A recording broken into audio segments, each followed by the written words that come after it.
Greetings, and salutations, beautiful people in the beautiful world. It is me, he is I am him. Zach Latimer, Z Latin. Welcome back to another segment of Right and Exact. Shout out to a new nation and shots out to you. Again, the listener, man. I understand you could be doing a lot of other things right now, but you are here with me, and I do sincerely appreciate that. Now, first off, just please forgive me. My voice is a little cracked right now. I'm battling a cold right now. So, but at any rate, the show must go on, huh? Today, what I want to talk about and build on is just being aware and listening, man. Just being aware and listening. And I know a lot of times people say, the first thing we talked about are affirmations, and you talk about, commanding and speaking to your situations. And actually, the first thing that one should do, in any type of given situation, before you even begin to speak, before you even begin to talk and give that energy and effort and ashe into speaking, you should give that same energy and ashe and effort into listening, into being aware of your surroundings and what's going on around you, being an intense listener. All right. And the first person that you should probably be an intense listener to is yourself. Okay. You are your most intimate companion.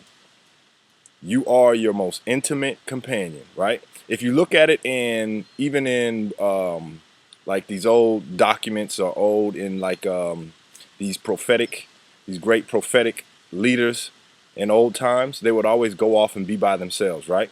Well, you should always look at it like this. You are never by yourself. You're always with yourself. And if you look at it in the sense of if your brain sits within your mind, which sits in your flesh, then why would you have to go off and be with yourself? Why would they need to leave in order to kind of gather their thoughts and really be in an intimate space with themselves? Well, the same reason that somebody would go off and be with a partner that you would go on a date with, that you would go on overseas on a trip with. You would go off to get to know this person, to really get to see their inner workings and how they act in different situations and fill them out. Well, the same thing that you need to do with yourself. You should go to a space and really get to know yourself, get to know your inner workings, and get to really listen to that inner voice inside of you. Because when you become more aware of who you are, then you can become more aware of the things that is happening and going around you. And when you become more aware of the things that are inside of you, you tend to need to ask less questions on the outside because you can already put them in their proper place. Now, this is where you have to be careful, because a lot of people say, well, you could just go inside because that's where all the answers are. There's answers in there, yes, but that doesn't mean there's all the right answers in there. So this is where I would say that it would be incumbent upon one to just, seek counsel. It is not in one's culture to just say, I need to do everything by myself, because there's a lot of internal opinions in there, and internal opinions is just you talking to yourself. That's when the ego steps up and says, this is what it is. And to separate those internal opinions from the internal truths, then it might be wise for one to get counsel, right? And it's just wise for one to be aware of their surroundings and just to look, even when you look at it and to know yourself. And once you know yourself, you can start to properly diagnose the different situations that you're in.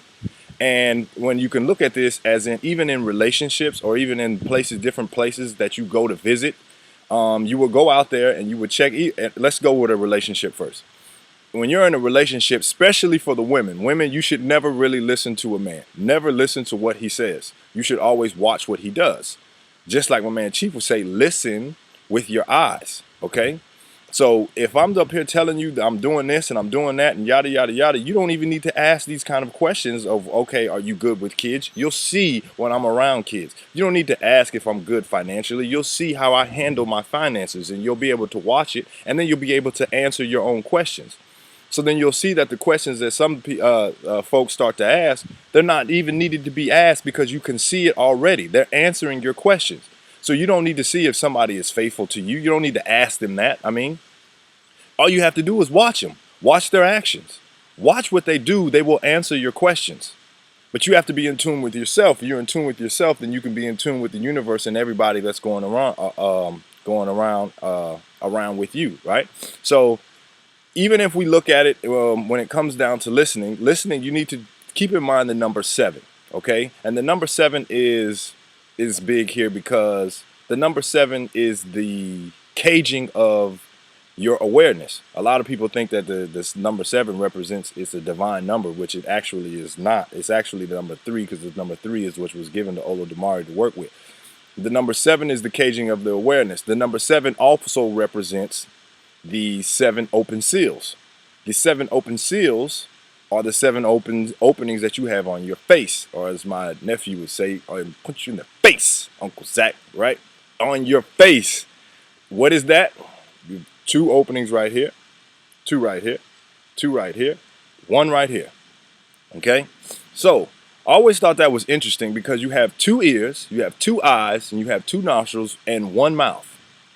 Could this possibly be, and we're going to simplify it, could this possibly be because you are supposed to give more attention, you're supposed to give more attention, energy, and effort into the awareness and the things that are going around you than it is to speaking to it? Are you supposed to pay attention twice as much as you speak? That's possible. Could be, right? Or it's just possible that you're supposed to speak and then react to things as they come, right? But a lot of times, again, we're quick to talk. There is classes that people go to in order to learn how to be a public speaker. Or there's Toastmasters that they have that teach people how to get up and speak in front of large crowds. How many have ever heard of a class to become a better listener? You don't necessarily need to be speaking to participate in a conversation. You can be an active listener. Just listen. People will answer all the questions that you usually have if you just listen to them. Then you're able to mix and match and put different things together when you just listen. And then when somebody comes to you and they say, I got 1 foot on the moon and I got 1 foot on Mars, and you sit there and you really just take into account what they've been saying, you've been listening to them and you're aware of your surroundings, you don't ask questions like why. You start to ask questions like how. Because when you start to listen, you start to become a better person. And when you become a better person, you ask better questions. And when you get asked better questions, you get better answers. And when you get better answers, you become a better person. It all goes hand in hand. But it all comes down to you listening. It all comes down to your awareness and you knowing what is going on around you, and you being able to flow with the times. Just listen. Just listen.